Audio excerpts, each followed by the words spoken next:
वैशाख महीने में बाबा शंकर को जो चढ़ाया जाता है और 1000 अश्वमेध यज्ञ का पुण्य फल हम प्राप्त कर लेते हैं। मंदार और शमी ने दोनों ने मिलकर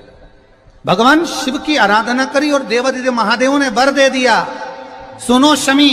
और सुनो मंदार, यदि कोई भूल से भी आपकी पत्ती आपका पुष्प मुझे समर्पित कर देगा, सुनो मंदार सुनो शमी, अगर कोई भूल से भी आपकी पत्ती आपका पुष्प मुझे समर्पित कर देगा, उसे 1000 अश्वमेध यज्ञ के स्नान का जो पुण्य होता है वो एक क्षण में प्राप्त हो जाए। 1000 अश्वमेध यज्ञ का पुण्य, 1000 अश्वमेध यज्ञ का पुण्य एक क्षण में प्राप्त हो। ये मंदार, ये शमी, 1000 अश्वमेध यज्ञ का पुण्य एक साथ। शमी की पत्ती देखिए आप लोगों ने, जम के तो बोले जरा, देखिए मंदार पुष्प भी देखा हुआ है। अब शमी की जो पत्ती होती है, उस शमी की पत्ती को भगवान देवादिदेव महादेव पर चढ़ाने का, शमी की पत्ती जो होती है उस शमी की पत्ती को चढ़ाने का एक नियम भी होता है। थोड़ा सावधानी से सुनना इस नियम को, जो आपके जीवन को सार्थक बना सकता है। शमी की पत्री को चढ़ाने का एक नियम है, बड़ा सुंदर नियम, आपके जीवन में उतारने लगा। महाराज, जब सारा श्रृंगार मेरे देवादिदेव महादेव का हो जाए, बहुत ध्यान से सुनना, ये प्रसंग आया नहीं पहले, आज अगर कुबेरेश्वर बाबा की पावन धरा पर यह प्रसंग निकला है तो उसको ध्यान से सुनिए। पत्ती, शमी की जो पत्ती होती है, उस शमी की पत्ती को कब, कैसे और कहां चढ़ाना चाहिए, और शमी की पत्ती का फल क्या होता है, वो भी अभी अपन समझ लें उसको। शमी की पत्ती, संपूर्ण स्नान भगवान का हो जाए, संपूर्ण स्नान आप समझें उसको। जैसे ये शिवलिंग है, जलाधारी, जल निकल कर जाने का स्थान, गणेश, कार्तिकेय, अशोक सुंदरी, जलाधारी मतलब माता पार्वती जी का हस्त कमल, शिवलिंग शिव का स्वरूप, ऊपर जो जलाधारी लगी है उसमें से एक एक बूंद जो पानी नीचे गिर रहा है, जो पानी नीचे गिर रहा है, शिव जी की बेटियां जया, विषहरा, शामली बारी, दौतली, देव, शिव जी की पुत्री बेटियां। जब देवादिदेव महादेव को शमी का पत्ता चढ़ाया जाता है, कब चढ़ाते हैं, जब आपने संपूर्ण जलाधारी को हाथ से साफ कर दिया हो, शिवलिंग पर जल चढ़ा दिया हो, शिवलिंग का पूरा श्रृंगार आपने कर दिया हो, संपूर्ण श्रृंगार मेरे देवादिदेव महादेव का हो गया, संपूर्ण श्रृंगार। बाबा को चंदन का लेपन, अबीर, गुलाल, अक्षत, बेलपत्र, धतूरा, जो भी तुम्हें चढ़ाना है सब कुछ तुमने चढ़ा दिया, सारा श्रृंगार मेरे देवादिदेव महादेव का हो गया। तब शमी की पत्ती को मां जगतजननी की जो जलाधारी है उस पर मात्र स्पर्श कराकर शिव के शिवलिंग पर आखिरी में समर्पित कर देना चाहिए, जिससे हमारी मन की जो कामना है वह मां जगतजननी देवादिदेव महादेव से उनके कानों में श्रवण कर। शमी पत्र का एक बात और स्मरण में रहे, शमी पत्र की बहुत एक बात और अपने स्मरण में लीजिएगा। शमी पत्र जैसे शिवलिंग, जलाधारी और स्थान, जब बहुत ज्यादा मात्रा में दरिद्रता होती है, बहुत ज्यादा मात्रा में बहुत कष्टमय जीवन, जब तुम्हारी चित्तवृत्ति में आए, जब तुम्हारे मन में आए, धन भी नहीं है, पैसा भी नहीं है, बहुत दरिद्रता का जीवन है, बहुत दुखी जीवन है, तब बेलपत्र और शमी पत्र का प्रयोग जरूर करके देखना। प्रैक्टिकल करने में कुछ नहीं जाता, प्रैक्टिकल करने में क्या जाता है, करके देखना। उस समय पर वो कहते हैं ना कि कोई कहने वाला कह दे कि महाराज जी, वो एक महाराज प्रवचन दे रहे थे और प्रवचन में देते देते देते देते किसी ने, महाराज जी प्रवचन दे रहे थे कि मदिरा का पान नहीं करना चाहिए, नहीं पीना चाहिए, गलत है, नाली में पड़ा होता है, व्यसन में पड़ा होता है, ऐसा पान ना करो। एक महाराज का पेचेन वाला खड़ा हो गया, उसने खड़े होकर कह दिया, ओ महाराज तुम इतनी बड़ी बड़ी बात कर रहे हो, तुम्हारा सगा भाई तो पी के नाली में पड़ा, गटर में पड़ा, महाराज जी को क्रोध नहीं आया, समझ थी। महाराज जी ने कहा भैया देख, मैं भी प्रवचन दे रहा हूं, मेरा भाई भी प्रवचन दे रहा है, मैं मुंह से समझा रहा हूं कि पीकर लोग नाली में गिरते हैं, गटर में गिरते हैं, मेरा भाई प्रैक्टिकल करके दिखा रहा है कि मत पिया। प्रैक्टिकल वाली बात है। शमी पत्र, बेलपत्र का एक बार जीवन में प्रैक्टिकल कर कर देखना, प्रैक्टिकल करना। जैसे आपको कहा कि आपका विश्वास अगर पक्का है, भरोसा अगर दृढ़ है, और शंकर के प्रति अगर आपका विश्वास पक्का है, शंकर कह रहे हैं, मां उमा से, मां पार्वती से, मेरा महेश कह रहा है, मेरा बाबा भोलेनाथ, मेरा बाबा विश्वनाथ, मेरा त्रिकालदर्शी कैलाशी अविनाशी कह रहा है कि हे पार्वती,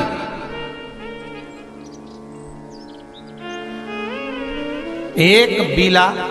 एक बेल जो मुझे समर्पित करता है,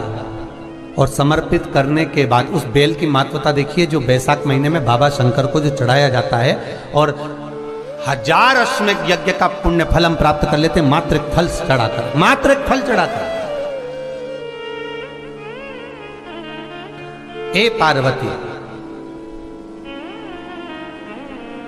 संसार का मनुष्य जब मुझे वो बेलपत्र समर्पित कर, वो बेल का फल समर्पित करता है,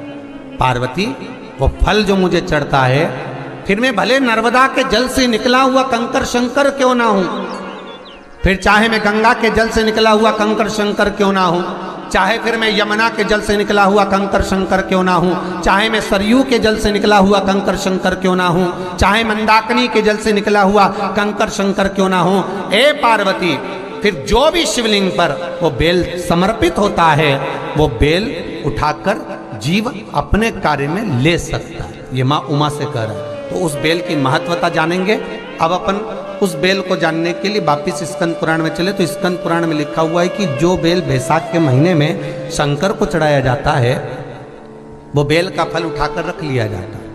बैसाख के महीने में उस चढ़े हुए, बाकी के आपको बेल का फल खाना हो तो बात दूसरी, पर चढ़ा हुआ जो बेल का फल है वो पूरा बैसाख नहीं खाना। बैसाख के बाद में अगला जो महीना आए, उस महीने के अंदर उस फल के अंदर का गुर्दा निकालकर उसको सुखा लीजिए, और सुखाकर जिस व्यक्ति को पथरी की बीमारी हो और जिस व्यक्ति को पेट में बहुत भोजन पचता ही नहीं है, पूरा शरीर पाचन क्रिया बेकार हो गई, उस व्यक्ति को केवल 7 दिन तक शंकर पर चढ़ा हुआ वो बेलपत्र प्रदान कर दीजिए, पथरी भी बाहर और पाचन क्रिया भी ठीक, जिंदगी भर तकलीफ नहीं। उस बैसाख में उस फल की इतनी महत्वता बाबा भोलेनाथ स्कंद पुराण, लिंग पुराण, नर्मदा पुराण, पद्म पुराण के अंतर्गत, शिव महापुराण के अंतर्गत वर्णन कर, उसकी महत्वता है। वो बेल का फल साधारण नहीं हो सकता। अब मंदार का जो पुष्प होता है, आंकड़े का जो फूल होता है, एक सफेद कलर का भी होता है और एक गुलाबी कलर का भी होता है। देखा है आप लोगों ने? बोलो, जम के बोलो, देखा है ना? गुलाबी कलर का जो पुष्प होता है, वो आप मंदार का, आंकड़े का जो गुलाबी कलर का पुष्प होता है, आप टीवी पे देख रहे होंगे, एक सफेद देख रहे होंगे, एक मंदार का गुलाबी फूल, नीला कलर का फूल देख रहे होंगे। जो नीला कलर का जो पुष्प होता है, गुलाबी कलर का जो आंकड़े का फूल होता है, प्रयास करना, जब किसी विषम परिस्थिति में फंस गए, विषम परिस्थिति, जब आपको लग रहा है कि मुझे बहुत भय लग रहा है, कुछ बुरा होने वाला,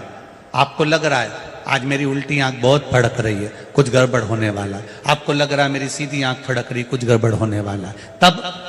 केवल वो नीला जो गुलाबी पुष्प है मंदार का, उसको कहीं से लाकर शिवालय में अशोक सुंदरी वाली जगह पर स्पर्श कर कर शिवलिंग पर आप चढ़ा दीजिए। आपकी विषम परिस्थिति कैसी भी होगी, वो रास्ता बनाकर बाहर निकल जाएगी, आपको फंसना नहीं, परेशान नहीं। मंदार आंकड़ा, सफेद आंकड़े का पुष्प भी भगवान शिव को समर्पित होकर, जैसे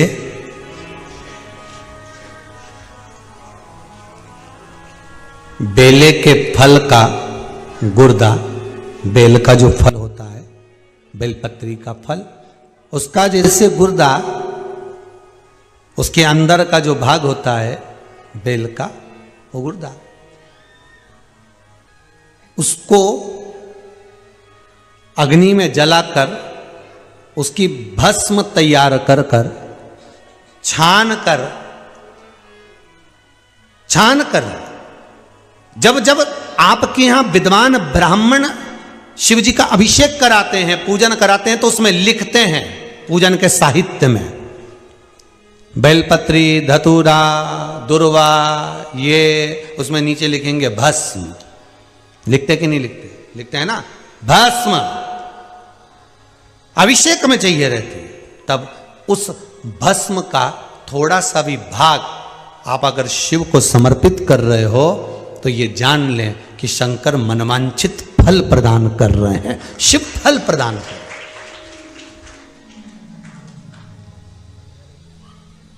महाराज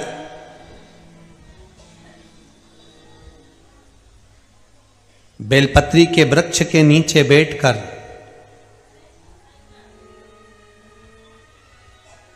हाथ में एक बेलपत्र का पत्ता रखकर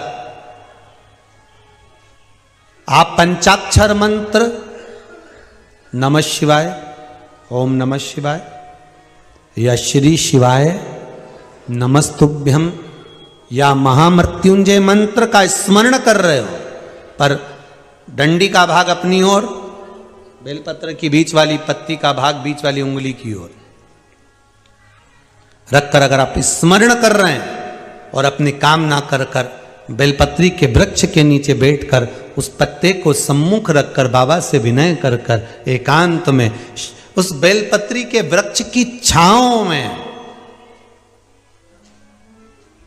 बेलपत्री के वृक्ष की छांव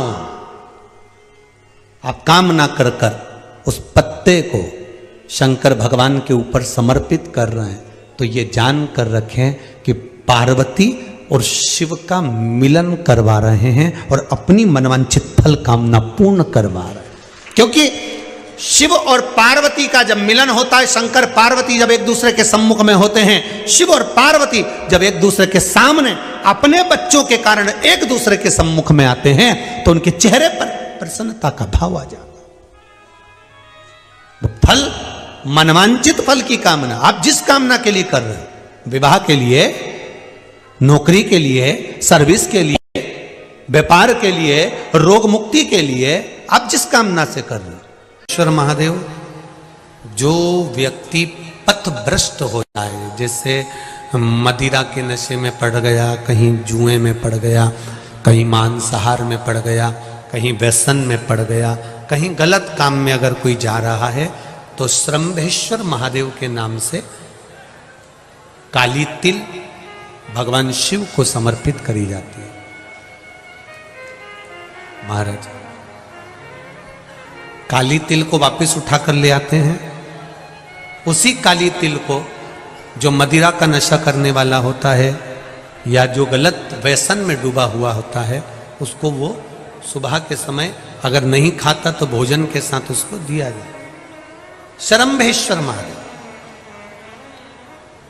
एक बेलपत्री का भी बहुत अच्छा प्रयोग है श्रंभेश्वर महादेव का, मदिरा पीने वालों के लिए, मांसाहार, व्यसन में, जुए में, वेश्यावृत्ति में, पर नारी में, गलत जगह पर जो डूबे रहते हैं उनके लिए। पहले की कथा में उसका वर्णन किया है बेलपत्री को। श्रंभेश्वर महादेव, एक बार सब बोलेंगे, कौन से महादेव? श्रंभेश्वर महादेव। फिर जम के बोल लो एक बार, श्रंभेश्वर महादेव। जब हमारे घर में क्रोध बढ़ता है या कोई गलत कार्य में जाने लगता है, तो श्रंभेश्वर महादेव का हमें शरणागति लेना चाहिए, श्रंभेश्वर महादेव का पूजन करना चालू कर देना चाहिए। कई लोग कहते हैं महाराज जी ये श्रंभेश्वर महादेव का मंदिर कहाँ मिलेगा, हम कहाँ पूजन करने जाए? कहीं नहीं जाना, तुम्हारे घर के पास में जो शंकर जी का मंदिर है वहीं जाओ, उसी देवालय में, उसी मंदिर में जाओ, श्रंभेश्वर महादेव के नाम से जल चढ़ाना प्रारंभ करेंगे। वो जल जो गलत संगत में पड़ा हुआ है उसका आचमन कराना प्रारंभ करेंगे, अपने आप उसकी धीरे धीरे बुद्धि सुधरना प्रारंभ हो जाएगी। ऐसा श्रंभेश्वर महादेव का है।